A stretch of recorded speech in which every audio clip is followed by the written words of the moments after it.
Bonjour, je suis Laura et je vous présente le premier podcast qui parle d'agriculture et de viticulture connectée. Vous entendrez ici des personnes qui ont intégré la solution Carnot dans leur quotidien. Comment ces boîtiers connectés, à la base destinés à remplacer les carnets de travaux, sont devenus un outil incontournable. Ici, vous pourrez découvrir, apprendre, comparer. Bienvenue sur Culture Carnot, je vous souhaite une bonne écoute. Dans cet épisode, nous avons le plaisir d'accueillir Christophe Lemans, entrepreneur agricole en Belgique près de Liège. Christophe utilise Carnot depuis 2021 pour suivre et optimiser son activité qui couvre un large spectre de travaux agricoles, allant des travaux du sol à la pulvérisation en passant par l'épandage de matières organiques. Avec un carnet de plus de 220 clients et des milliers d'hectares à gérer, il nous partagera son expérience, les bénéfices concrets qu'il tire de Carnot, ainsi que quelques anecdotes qui illustrent l'importance du bon suivi des opérations. Je vous souhaite une bonne écoute. Bonjour. Bonjour, bonjour Laura. Bonjour. Alors, merci beaucoup de participer. Donc, je vais te laisser présenter toi, ton entreprise, le nombre d'équipements Carnot et puis les travaux qui sont suivis par Carnot. Voilà, donc moi, Christophe Lemez, entreprise agricole en Belgique, près de Liège. Utilisation Carnot depuis apparemment 2021. Je ne connaissais pas la date exacte, c'est Servane qui me l'a dit. Alors nous, on fait beaucoup de fermes à façon, donc j'étais étonné, j'ai fait un peu le total des hectares que l'on suivait plus ou moins, toutes les fermes plus ou moins qu'on fait, donc tout ce qui concerne labour, semis, travail du sol, donc les déchaumages, préparation, et surtout pulvérisation, donc suivi de culture. Et là, ça présente plus ou moins 480 hectares. D'accord. Maintenant, dans ces hectares-là, il y a des contrats. Par chez nous, on fait assez bien de contrats aussi, des contrats pommes de terre ou de légumes. Donc, je ne travaille pas tous ces hectares-là chaque année. Maintenant, j'ai d'autres clients chez qui on va travailler aussi. Alors, dans les clients, j'ai été un peu étonné aussi. J'ai gardé, on a plus ou moins un carnet plus ou moins 220 clients. Donc, il faut quand même arriver à gérer tout ça. Alors, gros poste au niveau des travaux chez nous, il y a deux postes principaux, c'est tout ce qui est arrachage de betteraves. On a 2 intégrales à betteraves, semis également de betteraves, donc ça représente plus ou moins 650 hectares de betteraves à arracher. Alors, tout ce qui est épandage de matière organique solide. Donc, on est équipé avec 2 automoteurs type Terragator. Et là, ça représente plus ou moins 45 000 tonnes de fumier, compost et écume d'épandage sur l'année. Et ça me fait vraiment un secteur de travail assez large et un panel de parcelles de culture qui ne reviennent pas systématiquement chaque année. Et alors, j'ai regardé sur Carnot les parcelles qui étaient encodées sur Carnot. J'arrive à 9540 hectares. Donc, c'est déjà pas mal, mais des parcelles, je ne vais pas dessus chaque année. Donc, c'est pour ça qu'on s'y perdait un peu. On avait l'outil Léa pour encoder, mais on n'encodait pas toujours. On avait des carnets, on avait des agendas. Et je passais mon temps à feuilleter les agendas. Il y a des choses qui n'étaient pas notées. J'ai des fils de clients qui venaient de temps en temps nous donner des coups de main pour faire des déchaumages ou quoi. On oublie de noter. Puis, mais ça a été fait, ça. Quand, où. Et de là est venu vouloir utiliser Carnot. C'est lors d'une réunion avec notre syndicat des entrepreneurs agroservices. On est venu présenter les boîtiers Carnot. Et c'est là qu'on a réfléchi avec mon associé, parce que nous sommes 2 associés. Et on s'est dit pourquoi pas, et on a essayé. Donc on a démarré avec, je crois que c'est 4 boîtiers Carnot, et maintenant nous en avons 7. D'accord. Donc, ce qui a déclenché le besoin, en tout cas, d'une solution connectée, c'était vraiment les oublis. Et puis finalement, vous avez une activité quand même qui est très large. Ah Donc, oui, c'est très large. donc c'était vraiment les oublis qui pouvaient avoir lieu au cours de l'année. Tout à fait. C'était surtout ça. Et s'y retrouver, parce que parfois on notait semis ou alors des chômages à une telle date, mais on ne savait plus quelle parcelle, quel client. Alors ça, c'est compliqué. Alors on retéléphonait au chauffeur ou moi, je connais plus ou moins les clients. Puis on est allé là, on est allé déchaumer cette terre-là. Bon, à mon avis, c'est certainement ça. C'est certainement cette date-là. Tu as déchaumé là-bas. Parce qu'on a aussi, comme chez vous, je pense, un suivi au niveau ASCA et tout ça. Il faut quand même avoir des fiches parcellaires complètes. Ça, pour le suivi de culture, j'utilise Geofolia, qui est relativement complet aussi, mais il y a toujours le problème d'encoder. Si on ne met pas les travaux qui ont été effectués, ce n'est pas le programme qui va le faire pour nous. Oui, bien sûr. Parce que vous avez combien de chauffeurs? Donc, nous sommes deux associés.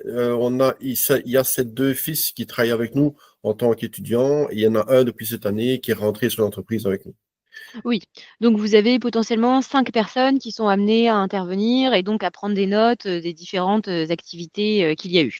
Voilà. Puis, bon, il y a quelques extras aussi, hein, des fils de clients, voire même certains clients qui ont un peu du temps dans les agriculteurs et qui viennent de temps en temps en renfort pour nous aider à rouler, parce que comme toutes les entreprises agricoles, c'est des pics de travaux. Hein, faut faire tout sur 15 jours et on a quelqu'un de bras quand on est à deux. Et c'est pas toujours évident. Mais on a plus ou moins nos travaux principaux. Donc, mon associé qui est Roland, lui, c'est tout ce qui est plutôt betterave. Moi, c'est principalement tout ce qui est épandage mécanique et pulvérisation. Ça, la pulvérisation, c'est moi tout seul. Et ça, c'est quand même pas mal non plus à suivre. L'année passée, pulvérisation, ça représente 5000 hectares de pulvérisation. Donc, j'ai travaillé pour un batatier hollandais qui D'accord. loue des parcelles ici en Wallonie, mais je vais parfois travailler sur ces parcelles en Hollande aussi. Donc, D'accord. c'est ça que le parcellaire est très large. Et parfois, on oublie, on est allé sur telle parcelle ou telle parcelle. Ok, d'accord. Alors, comment ça se passe au niveau des traitements phyto en Belgique quand vous êtes une entreprise? Est-ce que vous avez un agrément comme en France pour pouvoir intervenir chez d'autres? Oui, donc on a une phytolicence ici. Hein. Je crois Ok. que c'est Ah, besoin c'est de une vous. phytolicence chez vous. Chez Ok. vous. Oui, oui. Il y a plusieurs types de phytolicences. Il y a la phytolicence pour l'ouvrier qui serait sous ma coupole, on va dire. Lui, c'est la P1, on appelle ça. Il y a la P2, c'est tout ce qui est cultivateur, qui eux peuvent acheter et utiliser des produits phyto.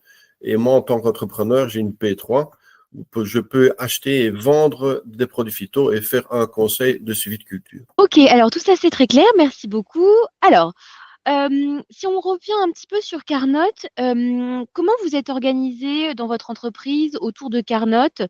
Quelle est un peu l'organisation? Comment ça s'est mis en place chez vous? Mais bon, au début, comme beaucoup, on a un peu patiné, évidemment. C'est prendre les boîtiers et ne pas oublier de les mettre sur les machines quand on démarre. Ça, c'était un souhait que j'ai émis lors d'une dernière réunion, quand on a oublié de mettre le boîtier, pouvoir rajouter peut-être un travail, parce que sinon, les tableaux ne sont pas complets. Donc ça, les chauffeurs, à la limite, ils n'ont pas grand-chose à gérer quand tout a été encodé, quand les boîtiers ont bien été attribués aux machines, le boîtier est placé, on roule et on ne s'en occupe plus.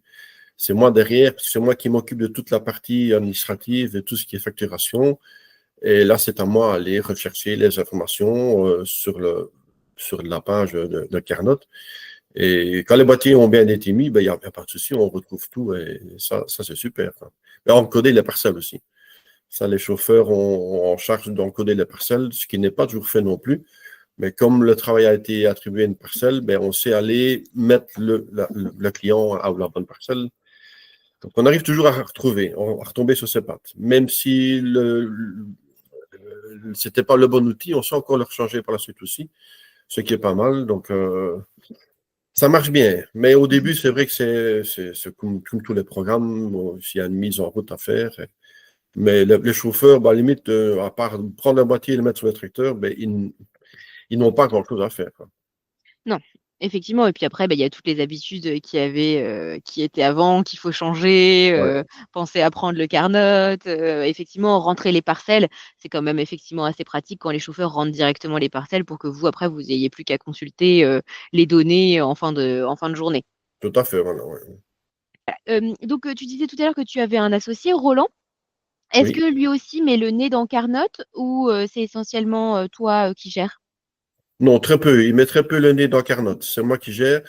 Maintenant, son fils, donc Arnaud, qui est rentré sur l'entreprise, maintenant commence à gérer avec moi. Parce que ça devenait quand même relativement lourd, moi tout seul, pour gérer tout ça. Donc lui, maintenant, essaie de remettre un petit peu de l'ordre. D'autant D'accord. plus qu'on a lié Carnot avec Léa. Et ça, c'est un peu lourd à gérer aussi. Quand on oublie des choses, c'est parfois lourd. Mais Léa est bien pour avoir vraiment le tableau complet qu'on sait compléter. C'est ce qui me manque un peu chez Carnot.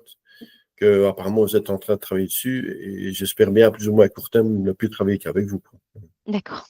Alors, c'est quoi le tableau complet dans Léa? Ça correspond à quoi? Avoir la fiche de toutes les prestations qui ont été effectuées D'accord. chez un client ou quelque chose comme ça. Ok. Ouais. D'accord, ça marche. Oui, donc effectivement, vu qu'on se dirige vers la facturation, on va commencer à pouvoir rentrer, tout un tas de prestations, sur Carnot et donc du détail plus que ce qu'il n'y a à l'heure actuelle. Ouais, ouais. C'est très détaillé chez vous, mais quand on veut faire un export sur Excel, ça on en a déjà parlé, c'est assez imbuvable hein, parce que c'est tellement complet que maintenant, oui, j'ai commencé j'ai eu des tutos, j'ai commencé à pouvoir gérer un peu, à trier les carnets, les tableaux Excel.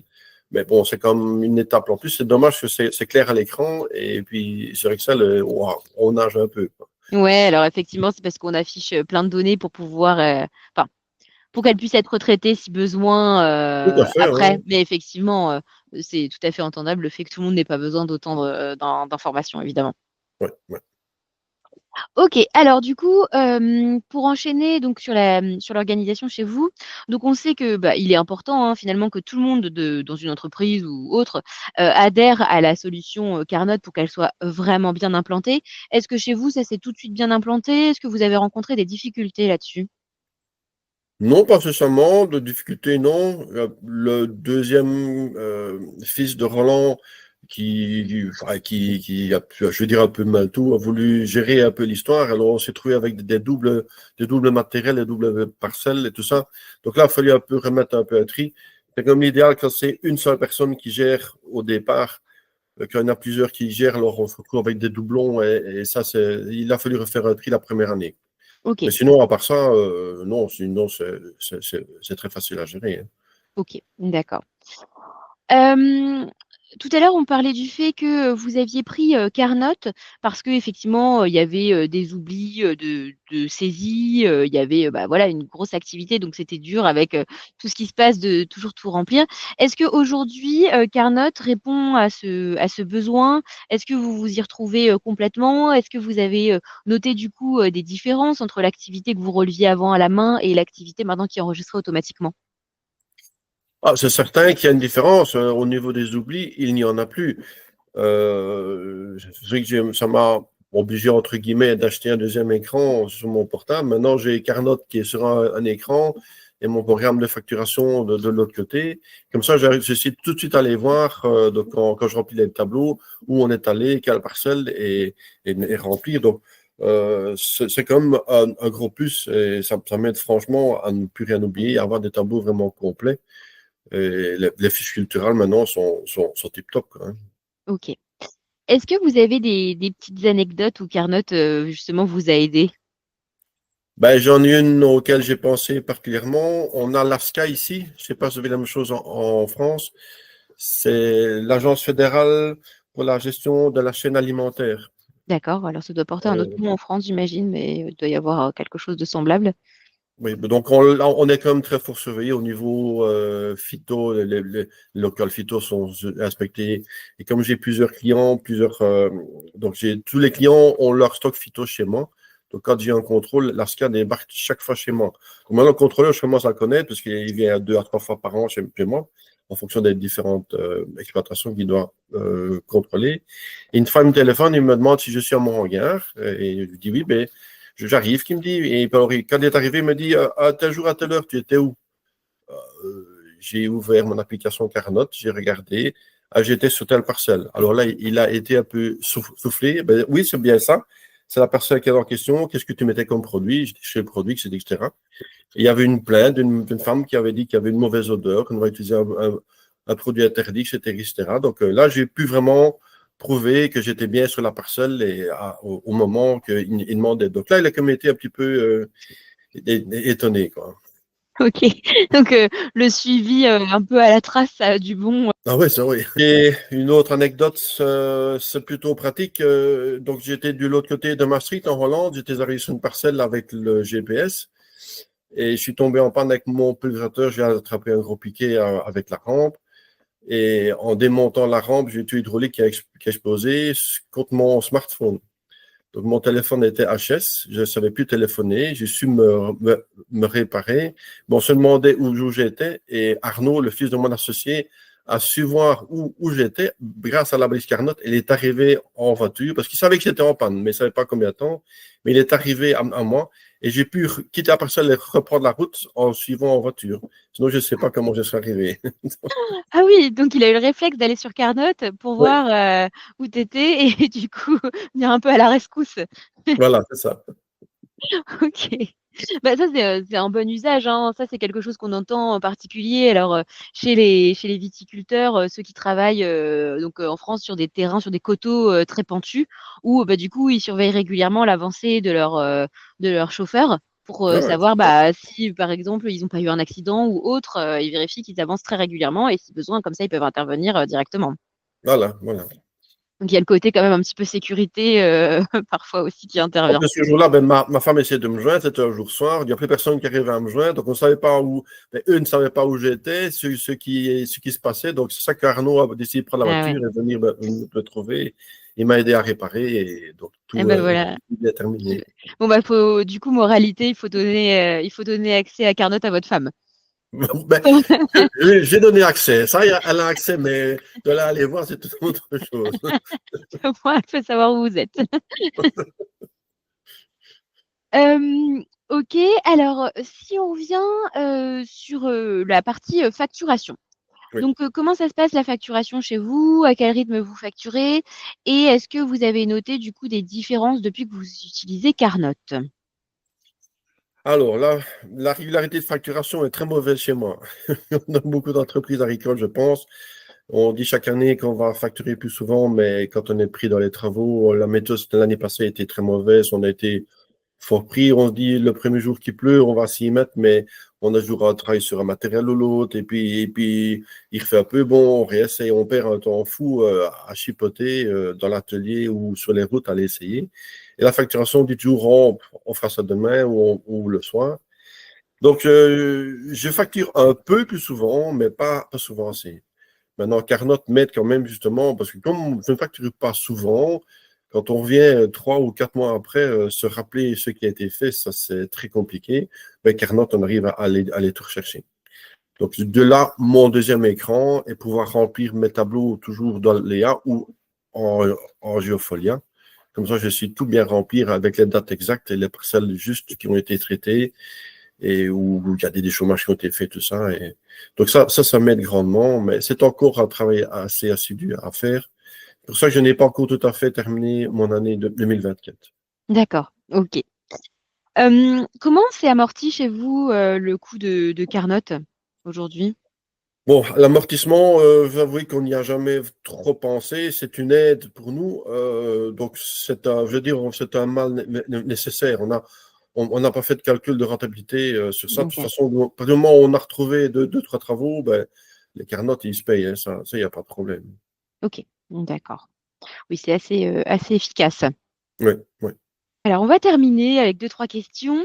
Hem Donc aujourd'hui, tu es client depuis 2021, c'est ce qu'on disait, au début Oui. et du coup, est-ce que vous, enfin voilà, si vous vous adressez au Christophe de 2021, qu'est-ce que tu lui dirais? Est-ce que voilà, Carnot, c'est toujours le choix qu'il fallait faire? Oui, ça, j'en suis persuadé. C'était le choix à faire. On aurait peut-être pu prendre plus de boîtiers au départ, ce qui nous aurait évité des oublis, d'oublier des boîtiers. C'est pour ça que cette année, on en a repris 3 en plus. Comme ça, maintenant, tous les tracteurs sont équipés avec une balise. Au départ, on jouait avec les balises d'un tracteur à l'autre. Et parfois, on était pris les tracteurs, oh, on a oublié la balise. Donc maintenant, donc c'est ça on est persuadé sur le système, quoi. Ça, oui. OK. Très bien et alors, quels arguments, tu donnerais à tes homologues pour s'équiper de Carnot ou pour mieux l'utiliser? C'est quoi les bonnes astuces finalement? Ah, les astuces, comme j'ai déjà dit, ne pas l'oublier, ça c'est déjà un fait. Ne Oui, pas oublier de la mettre, ça c'est sûr. Maintenant, faire les bons encodages au départ, donc les bons outils, les bonnes largeurs, ne pas oublier d'encoder tout ça. C'est toujours le problème, enfin le problème entre guillemets, c'est l'encodage de départ qui fait l'efficacité de l'application. Mais quand tout est bien fait, et ne pas vouloir d'être plusieurs à s'occuper de tout, parce que alors là, on nage. oui, oui, ou bien se répartir qui fait quoi, exactement. Donc oui, donc il faut bien faire la formation avec Servan au départ pour être Oui, sûr que tout soit bien nickel, dès le départ. tout à fait, oui. Bien prendre ses carnotes et bien s'organiser autour de qui fait quoi, effectivement. Voilà. Voilà. Ok, très bien. Et ben, dernière question. Alors, entre 1 et 10, quel est le niveau d'adoption de Carnot dans l'entreprise? Oh, on va dire qu'on n'est jamais parfait, on va mettre 8, hein. Ok, donc 8, parce qu'il manque encore quelques éléments. Alors, tu disais tout à l'heure, par exemple, le fait d'ajouter des interventions manuellement, c'est ça? Je des interventions manuellement. Et une autre chose, on fait beaucoup d'épandage matière organique, comme je l'ai dit. Et ça, ben, nous, on travaille à la tonne et pas à l'hectare. Donc, pouvoir lier l'intervention avec le nombre de tonnages qu'on aura épandu sur une parcelle, D'accord. ça pourrait être intéressant, sans devoir aller encore dans un autre onglet. Je voulais un peu jouer avec ça au départ, mais il fallait chercher des observations, les Hmm. lier. Ça devient un peu lourd, quoi. Ok, donc ajouter le nombre, le tonnage avec le nombre d'unités qui ont Ouais, été faites. Ok, ouais. ça marche. Et ben, merci beaucoup. C'est tout pour moi. Ah ben, merci, mais c'était très agréable. Un grand merci à Christophe pour cet échange riche en retours d'expérience et en anecdotes concrètes sur l'utilisation de Carnot. On a pu voir à quel point une solution connectée peut faciliter le suivi des travaux agricoles, améliorer la gestion des interventions et même parfois apporter une aide précieuse en matière de sécurité ou de traçabilité. Si cet épisode vous a plu, n'hésitez pas à le partager et à nous faire part de vos retours. À très bientôt pour un nouvel épisode.